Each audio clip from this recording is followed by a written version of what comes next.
From the Warhammer Imperium magazine, collected short stories narrated by J.H. Miniatures. At the request of Inquisitor Draxos, the assault on Drakthyr. Thought of the day. Humanity stands at the brink of disaster. There is no peace, no respite, only war. Location, Drakthyr, Drakthyr system, Nephilim sector. Population, 0. Eliminated. Threat level Alpha Extremis. Scout reports RZ-141 Tarkan. Drakthyr scoured. Life signs negative. Energy readings show unidentified Xenos tech. Signatures Necron in nature. Xenos structures observed across planet. All fleets advised. Recommend extreme caution. Necron vessels sighted in the vicinity of the Tarkan passage. Strongly advise against warp travel. Drakthyr is a ghost world. Its population has been wiped out.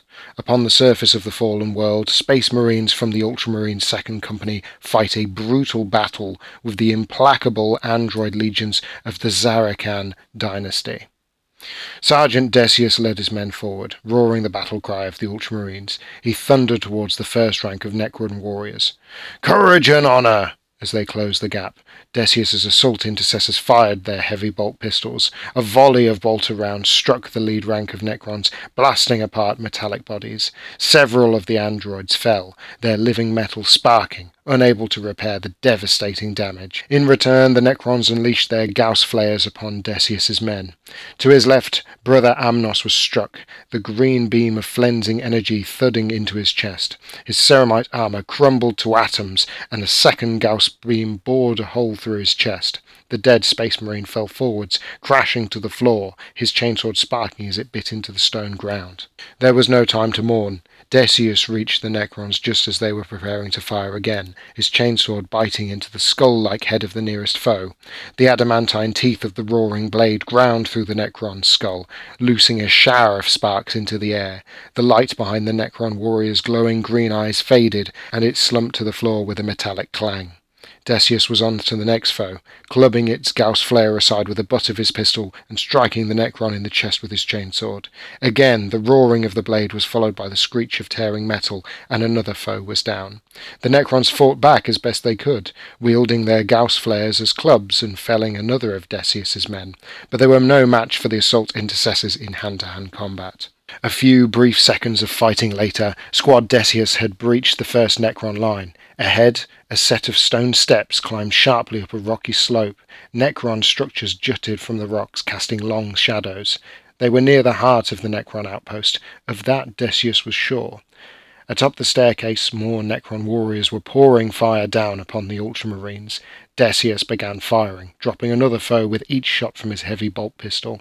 A volley of Gauss fire came back at him, sizzling past his helm and scouring a hole in the right shoulder pad of his power armor. Of Decius's 10 warriors, 6 remained. The rest had fallen during the assault, cut down by volleys of Gauss fire as they ascended the rock face. As Squad Decius's advance slowed under the withering Necron fire, a voice rang out from behind them. "Steel yourselves, brothers! Let no Xenos quell your fury. The Primarch has lent us his trust, and we must repay him with victory."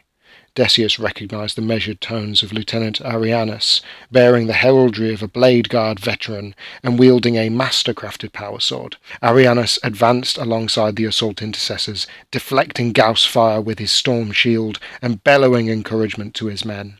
Inspired by their leader, the Ultramarines rallied, pressing through the Necron onslaught with renewed determination. Rushing up the obsidian structure, they crashed into the Necron warriors with boundless fury. The deafening roar of their chainswords echoed from the rocky terrain. Lieutenant Arianus was amongst the foe then, his power sword punching through the living metal bodies of his foes as if they were made of cloth and string.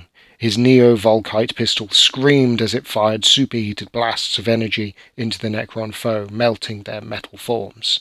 The Space Marines pressed on, reaching the top of the stairway. Surrounded by the bodies of fallen Necrons and Space Marines alike, they stared down into the valley beyond. Vast obelisks of blackstone rose before them, and between the towering pylons more metallic, skeletal warriors stirred. From above, Space Marine dropships thundered through the atmosphere. The battle for Drakthyr had barely begun.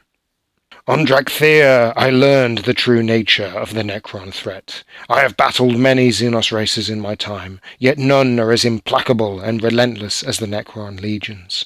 Without mind or soul, they march forward with no regard for their lives. Even those that fall may rise once more, their bodies knitting back together, brought again to life by eldritch technology. The war for the Pariah Nexus will not be won easily, for our foe is legion in number.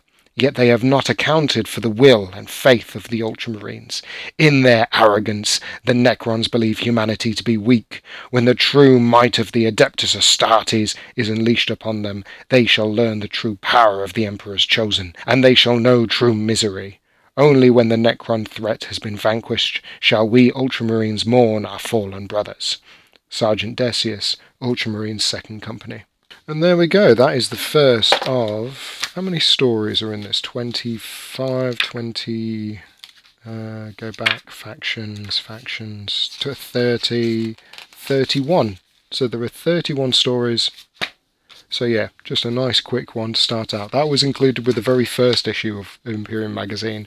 And to be honest, it sort of set the tone of what people can expect from the magazine when they first started subscribing to it or picking up issues, because I know a lot of the time people will pick up these magazines just for the models, but I think it's a fair point to actually address the fact that a lot of effort goes into writing the stuff and manufacturing the stuff and editing and coming up with the art and the imagery, and a lot of it is original. It's original content to the magazine.